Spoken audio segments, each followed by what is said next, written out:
بسم اللہ الرحمن الرحیم الحمدللہ رب العالمین وصلی اللہ علی محمد وآلہ الطاہرین۔ موضوع گفتگو خرید و فروخت، اور ہماری اس گفتگو کا عنوان ہے نقد اور ادھار، یعنی کیش خریداری یا کریڈٹ پہ یعنی ادھار۔ اب تک جو گفتگو ہوئی اس میں عموماً جو مسائل بیان ہوئے ان کا تعلق تھا نقد سے، یعنی مال دیا اور اس کے بدلے کچھ لے لیا۔ اب ہماری گفتگو ہے کہ ہم نے دکاندار سے مال پہلے لے لیا اور اس کی قیمت بعد میں دیں گے۔ سب سے پہلے ہمیں ذہن میں توجہ دلائیں کہ انسان اپنی آسائش کے لیے، تفریحات کے لیے اور فقط کیونکہ اسے مزیدار کھانوں کا شوق ہے، اس شوق کو پورا کرنے کے لیے ادھار نہ لے، کیونکہ جس شخص کو بھی ادھار کی عادت ہو جائے، قرض کی عادت ہو جائے، اس کی زندگی ڈسٹرب ہو جاتی ہے۔ کوشش کرے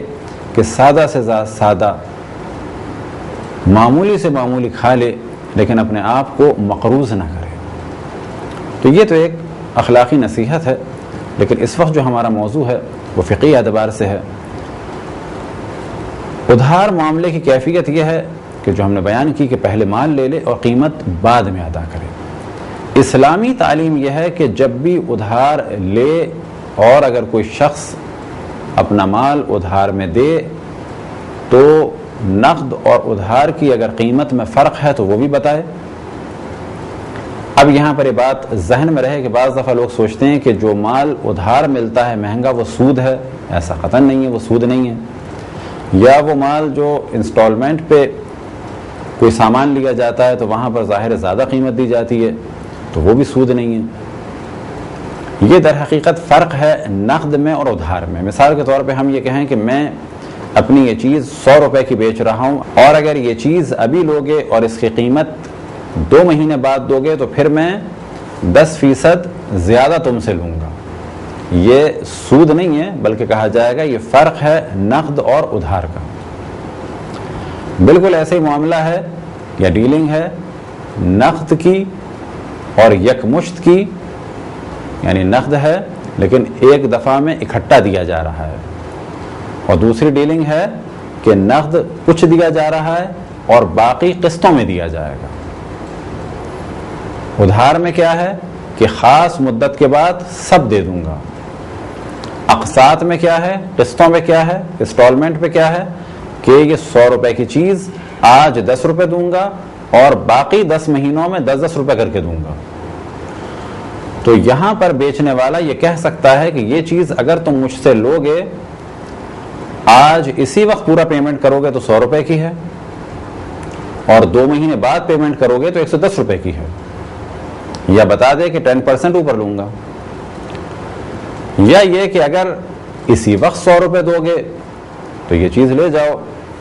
اور اگر 10 روپے کر کے مجھے 100 روپے دو گے تو یہ 120 روپے کی ہے، کیونکہ تم یہ سارا پیمنٹ مجھے 10 مہینے میں کرو گے تو پھر 120 روپے کی ہے۔ تو یہ کہا جائے گا فرق ہے نقد کا اور ادھار کا، اور اکٹھا دینے کا یعنی یکمشت دینے کا اور انسٹالمنٹ کا۔ تو اسلام نے ان دونوں معاملات کو واضح کیا، لیکن یہ حکم دیا کہ اگر کوئی ادھار دیتا ہے اپنی چیز تو قیمت لینے کا وقت معین کرے۔ ہمارے یہاں معمولاً ہم یہ کہہ دیتے ہیں کہ بعد میں دے دیں گے۔ یہ بعد کب آئے گا؟ بعد تو یہاں پر حکم یہ ہے کہ واضح کیا جائے کہ کب دو گے۔ دکاندار واضح پوچھے آپ کب دیں گے،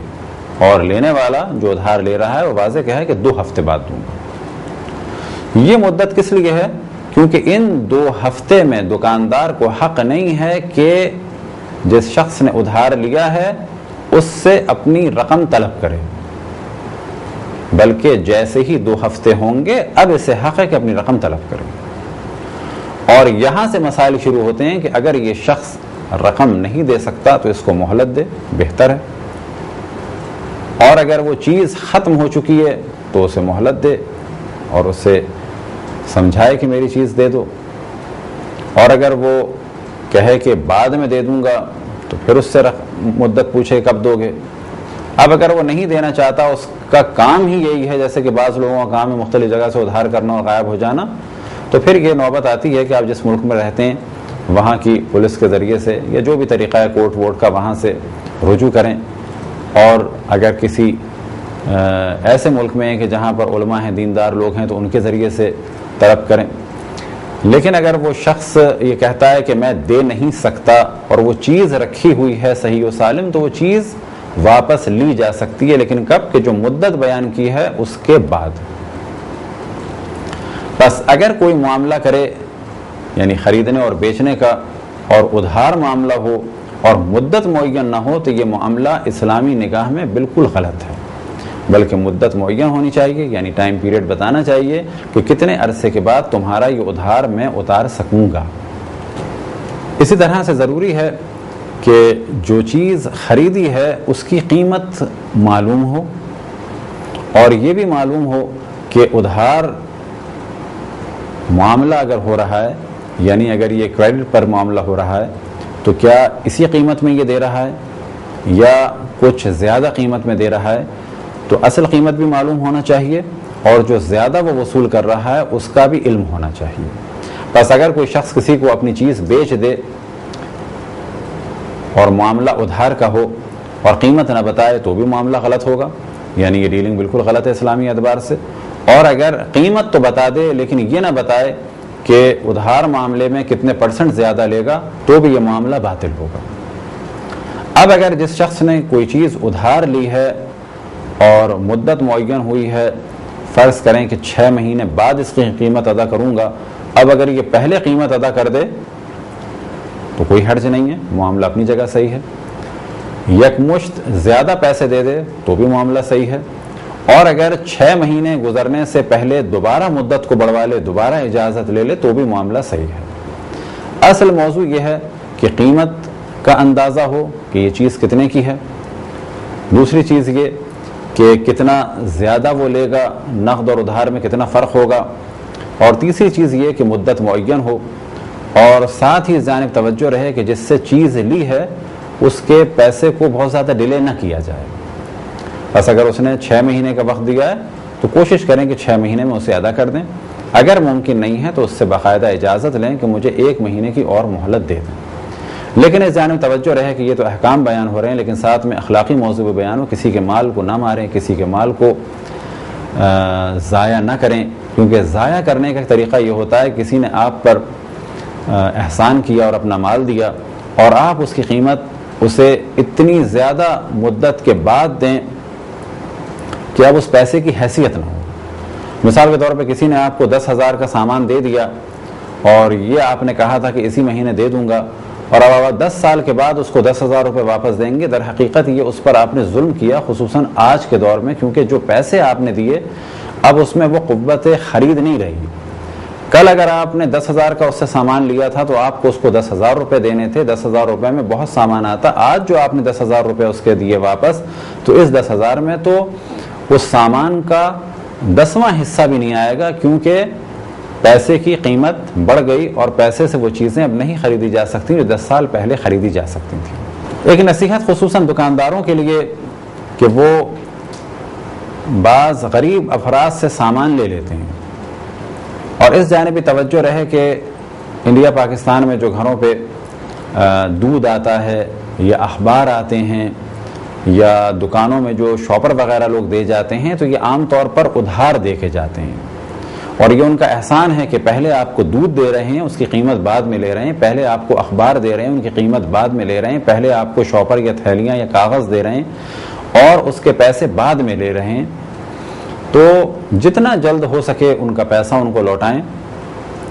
بعض دفعہ دیکھنے میں آیا ہے کہ ایک دودھ والا گرمی میں آیا ہے مخصوصاً پیسے لینے کے لیے، صبح دودھ دے گیا، دوبارہ آیا ہے پیسے لینے کے لیے، اور پیسے آپ کے والیٹ میں ہیں، والیٹ ڈراز میں ہے، یا یہ کہ پیسے والیٹ میں ہیں اور آپ دے سکتے ہیں، لیکن کیونکہ آپ باتوں میں مصروف ہیں یا ٹی وی دیکھ رہے ہیں یا دل نہیں چاہ رہا یا نیند آ رہی ہے، تو یہ کہہ دیا جاتا ہے کہ دوبارہ آ جانا۔ تو یہاں پر فقط اتنی انسانیت پیدا کریں اپنے میں کہ یہ دیکھیں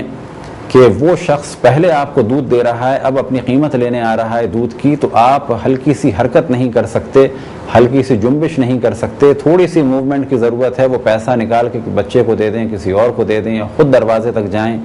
وہ آ رہا ہے اتنی دور سے اپنا حق لینے کے لیے اور آپ اس کو در حقیقت تنگ کر رہے ہیں۔ یہی دیکھنے میں آتا ہے کہ اگر کوئی شخص مال سپلائی کرتا ہے، کسی دکاندار کو کچھ دیتا ہے، تو دکاندار عموماً یہ کہتے ہیں کہ حالات بہت خراب ہیں اور اس کے مال کی یا تو قیمت نہیں دیتے، اور اگر دیتے ہیں تو اتنی قسطوں میں دیتے ہیں کہ پھر وہ اپنا مزید کاروبار جاری رکھ نہیں سکتا۔ فرض کریں کسی نے آپ کو شاپر دیے، تو آپ کو یہ دیکھنا چاہیے کہ جب اللہ آپ پر اتنا مہربان ہے، اتنا مال دے رہا ہے، تو آپ اس کی قیمت فوراً دے دیں تاکہ وہ اس پیسے کو مزید کہیں کام میں لگائے اور شاپر خریدے۔ لیکن عام طور پہ دیکھنے میں آیا ہے کہ آپ فون پہ بات کر رہے ہیں یا ڈراز میں آپ کے پیسے رکھے ہوئے ہیں، لیکن بڑے آرام سے کہہ دیتے ہیں کہ بعد میں آنا۔ کبھی آپ یہ تصور کریں کہ یہ آپ کو پہلے دے گیا ہے چیزیں، آپ اس سے کہہ رہے ہیں کہ بعد میں آنا۔ اس بعد میں آنے کی وجہ سے ہوتا کیا ہے کہ وہ جب گھر واپس جاتا ہے تو بجائے یہ کہ فائدہ لے کے جائے، وہ اصل رقم کو کھانا شروع کرتا ہے، یہاں تک کہ 2-2.5 مہینے میں ان افراد کی وجہ سے کہ جو قرض واپس نہیں کرتے، ادھار کی رقم ادا نہیں کرتے، یہ شخص اپنا کاروبار کھو بیٹھتا ہے اور اس کے گھر میں دوبارہ فقر و فاقے آ جاتے ہیں۔ لہٰذا ہماری نصیحت ہے تمام سننے والوں کو کہ جتنا جلد سے جلد ہو سکے ادھار کو ادا کریں، خصوصاً اگر آپ کا وہ کاروبار ہے تو جتنے افراد نے مال سپلائی کیا ہے انہوں نے آپ پر احسان کیا کہ پہلے آپ کو مال دیا، آپ ان کا پیسہ ادا کر دیں۔ اب یہ اور بات ہے کہ آپ کا اگر مال رکا ہوا ہے